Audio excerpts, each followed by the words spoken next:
Okay, hello folks. Welcome on in here to our user group webinar today.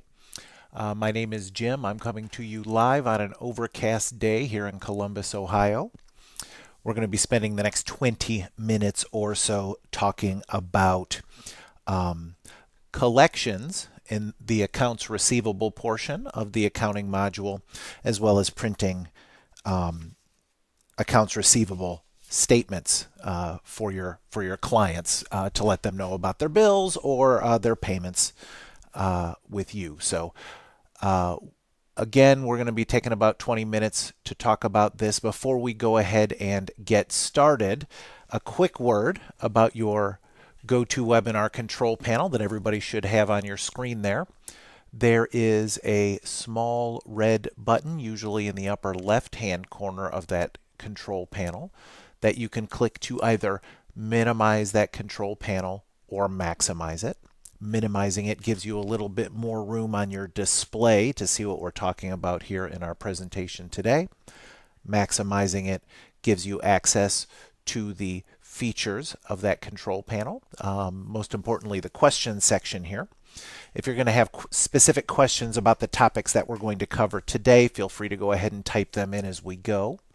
I will likely not get to them until the end of the presentation, but that's okay. I'm going to leave the room open for a little bit afterwards to answer any questions that you might have at that time. If anybody has our regional training books, the regional training manuals that we have available for sale, the topics that we're going to be covering today is in the accounts receivable manual.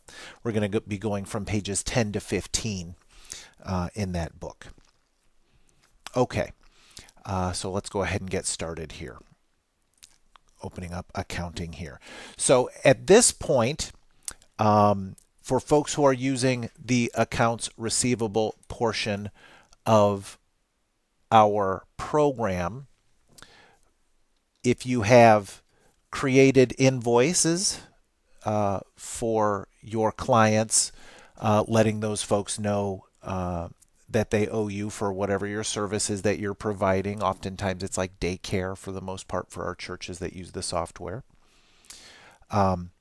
Those have gone out, and now you're starting to receive payments back. So at that point, it's time to go ahead and use the collect accounts receivable portion right here. So let's go ahead and take a look at that. Okay, so here's our collect accounts receivable window here. There are a couple of different ways that you can locate your clients to record that payment in your system here. There is a search box here in the upper left-hand corner where it says select accounts receivable / client. And if you know a particular person whose payment that you have received, you can do a search there. So if you just want to go ahead and do a search for somebody, just simply start typing their name. You'll see them on the list there. If you press the enter key on your keyboard, now you can start to record a payment for that individual from there. The default date occurred is the next section that you'll see here that defaults to today's date. There will also be a default asset account that if you do use a default asset account as well as a default pay method, those can be recorded under the special functions tab under settings, the settings button right here. You can set default asset accounts as well as default payment methods for accounts receivable on that window. If you do have them selected, then those two fields will automatically be populated there. But if not, you can select one right here. There's also a checkbox over here whether you want this to appear on your deposit slip report or not when you run that report.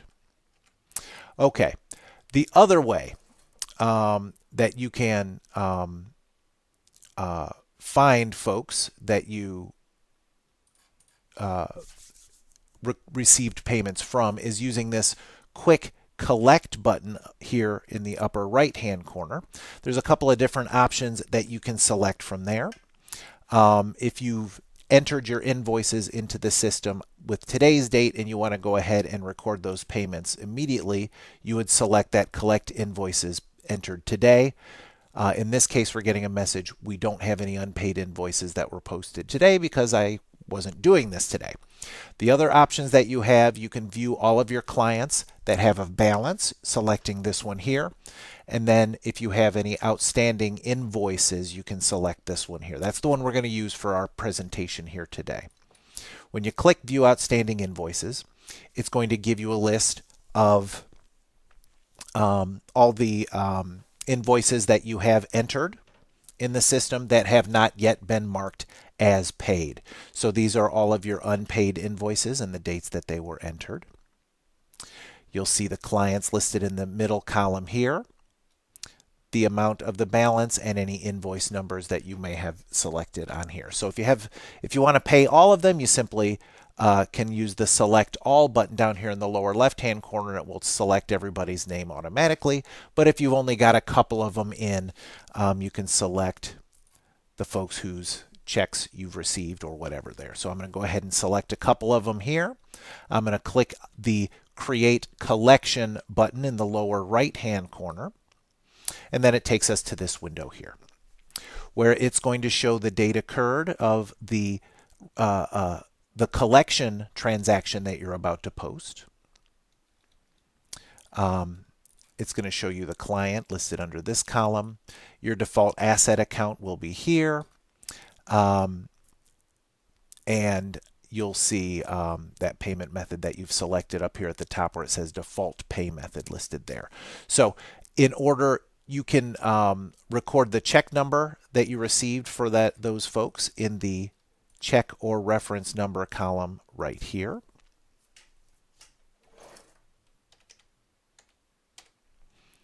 If you have any transaction comments you want to fill in, you can type that in this box right here. Now, in the section below it, you're going to notice that the original invoice, the information about the original invoice is going to be listed in this little box right here. And that includes the little checkbox whether or not you're going to mark this original invoice as having been paid. Notice when I uncheck that, the collected amount defaults to 0 up here, and you can edit this manually. But if you put a check mark for yes, we are paying this invoice, then you'll see the collected amount auto-populate up there. So when you do this, what it's going to do is it's going to mark this original invoice as having been paid in your system. And by the way, if you go ahead and select the next line here, in this case it's Tim and Ellen, you'll see that expands that view and now shows you that invoice listed as well. So you can also record that check number right in there. Okay, so these are going to be common ways that you're going to be recording the payments in here. Once you're all set to rumble, you can click your print button here to print like a transaction journal type of a report. And I guess I didn't specifically say this. If the entire payment isn't being made by this person, let's say Tim and Ellen here aren't going to be completing the full payment, you can uncheck this and you can fill in a partial amount and do it in that manner. Because I unchecked the paid box here, their full payment is not going to be marked as having been paid, but you're going to pay down the amount that they owe you a little bit. So that liability, that asset account will come down. The accounts receivable asset will come down a little bit. Okay, so when you're all set to go with this, you go ahead and click your post button. Those transactions will be posted totaling that amount. You can click yes to print the transaction journal report. I'm going to go ahead and click no, and it'll post those transactions. So let's take a look at what happens when we look at our view outstanding invoices list now that I've posted those two transactions. When I come in here, notice the one transaction has been removed, but Bill and Ellen, who I did not mark their transaction as having been paid, it's still listed on here, but the account balance has been decreased down to 800. So if I wanted, if they then came in and paid the rest of it, you could come in here, create the collection, mark the original one as having been paid. You'd have to edit the collected amount down to the appropriate amount there, and you could collect the rest of that. Okay.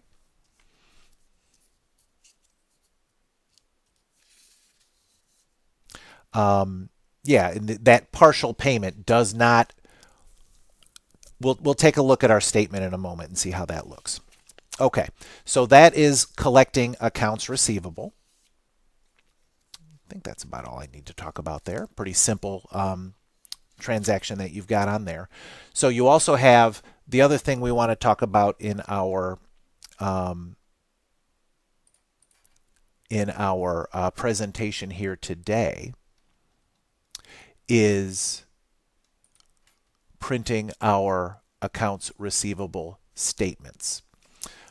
Invoices are what you print when to let your clients know that they have an amount that they owe. Statements are here to let your clients know where they stand. Listing of all of the bills that have been issued to them and the status of their payments. So let's go ahead and take a look at our print statements box here. Okay. There is a default simple statement template. If you look at the top here, you've got your statement layout. That comes bundled in with the program. If that format does not suit your needs, you can use the statement designer, which is right here. Using the statement designer is not kind of in the outline of our presentation here today. Suffice it to say, it is a powerful tool that allows you to have your statement appear in any way that you want. Move fields around, put data, information in different sections. Very powerful, but it's a bit of an involved process working through the statement designer there. So from there, in the box below that, statement data, this is the date that's going to appear at the top of your statement, the date where the statement was printed. Below that, you've got your organization info, which is pulled from your settings in Church Windows. That's your default settings for your church. You can edit that and have it come from a different sort of department, I suppose, from your same organization if you wanted to. You can click this green plus button and enter other organization information there. But the default, it just pulls from your system. There's a global memo that you can put at the bottom of your statements here. So whatever would be appropriate for that global memo, you'd put in there. Hope your family is well, whatever is appropriate in there. Thank you for entrusting your children with us, etc. I'm just going to put hello, I am a memo here so you can see how it's going to appear at the bottom of that memo. Okay, then over here on the right side where it says transaction date range, you put in the range of all of the transactions that you have recorded in your system. That is your invoices that you've entered as well as your collections that you've entered. All of those transactions will appear within the date range that you have selected in that range box there. You can do it for a particular client below that where it says select client, and there's a checkbox that will show only clients with a balance. Then it will limit your grid only to those folks who still owe you money. Unchecking that allows you to see everyone in here. So I'm going to go ahead and run a statement for John and Amy. Let's run a statement for Tim and Ellen to show the two basic formatted statements here. Clicking print down in the lower right hand corner will generate those statements. So this is what your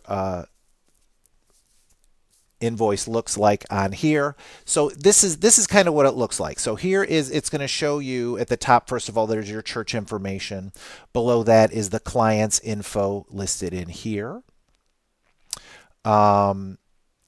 And your phone number is going to be listed up here, the amount that they still have remaining due, and then the date that you printed the statement here. So below that, it's going to list all of the transactions that you've got on here. So here's the invoice that was issued yesterday for the amount of $1,600. Here is our payment that we received today, and the amount that they paid back on here. So that is basically the way it's going to look for however many transactions that you have recorded in the system here. If we go to the second page, you're going to see for these folks, for the folks that we recorded that one transaction for, they still have an amount due of $800. There is their original invoice that you entered. And there is a payment that you recorded for the $800 listed right in here. So it doesn't show on this statement whether the original invoice was marked as paid or not. The only thing that that paid checkbox does is allows it to show up on the list from that quick collect button where you're selecting to show your outstanding invoices. If I scroll down to the bottom on here, you'll see that there is the memo field that appears down at the bottom of that statement in here. Actually, if I do it in this way, you can see the whole thing. Okay. So there you go. There is your collect accounts receivable as well as transaction, as well as your collection statement. And that's all I've got for you folks today. So I'd like to thank you guys so much for joining me here. If you're all set to get on with your day, feel free to click on the X in the upper right-hand corner of your GoToWebinar control panel. And I will leave the room open for a little bit for any additional questions that you might have. So for folks who are moving on with your day, thank you so much for joining me today. Hope you all have a good afternoon.